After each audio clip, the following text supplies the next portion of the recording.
And they call me warrior. They call me loyalty. And they call me...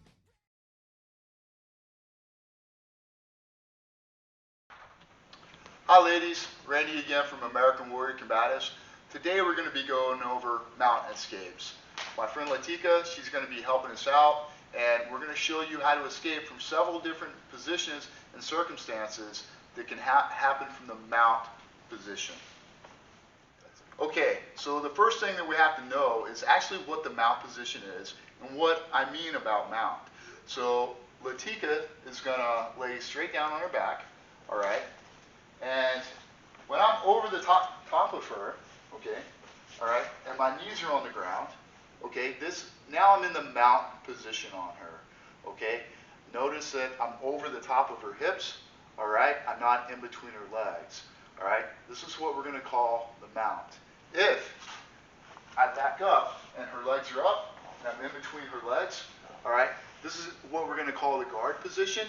If her legs are wrapped around me, okay, and locked, we're going to call that a closed guard. But if her legs are down, okay, or not locked, we're going to call that the open guard. All right.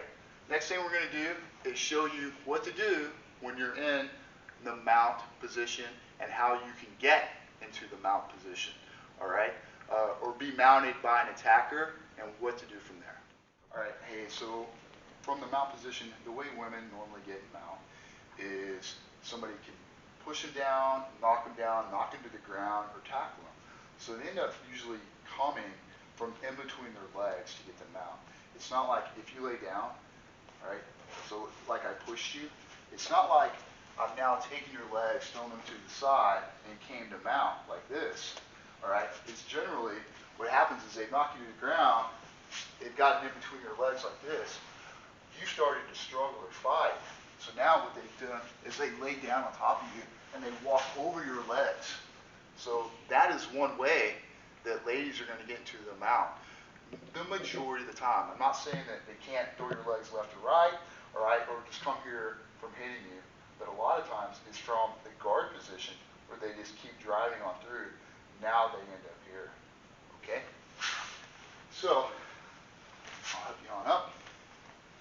All right. So one of the first things you have to learn about the mount position is how to bridge. Okay? So if Latika and I are both down together, all right, I want our elbows in, and I always want our knees up. I never want my legs flat on the ground like this. Okay? I want my heels as close to my butt as I can, and I want my elbows close to my sides. That keeps me from getting my arms pushed out left or right, or an attacker from shoving them down next to me if they're here. It's more difficult than if they're out and I'm reaching. And I'll show you what that looks like when I'm on top in the mount position in a moment. But all I need to do to bridge is I'm simply putting pressure into my heels and lifting my hips up off the mat. All right? For those of you ladies that have done glute bridges before and party workouts, it's the exact movement, all right? Boom, all right? So now, what can we also do from the bridge? All right, well, I don't want to just bridge straight up, because if I have an attacker on me, okay, I'm just bridging them onto my face. So as I bridge, I typically want to pick a side. So I'm right-handed, I like to go to my right side. So I will bridge a little bit more powerfully out of my left leg and pick a direction, all right? So as I do that, I can reach. And say I want to go this way, I can bridge this way and reach. Now, there's different perspectives. I like to have my heel as close to my butt as I can. Some people are flexible enough to get their toes underneath them, like that, and bridge and go. If your toes are underneath you, just like Lakita just did, her hips will become a little bit higher. If her heels are on the ground, she can generate more force. I don't really care which one you use. It's whichever one is more practical or feels more comfortable for you at the time.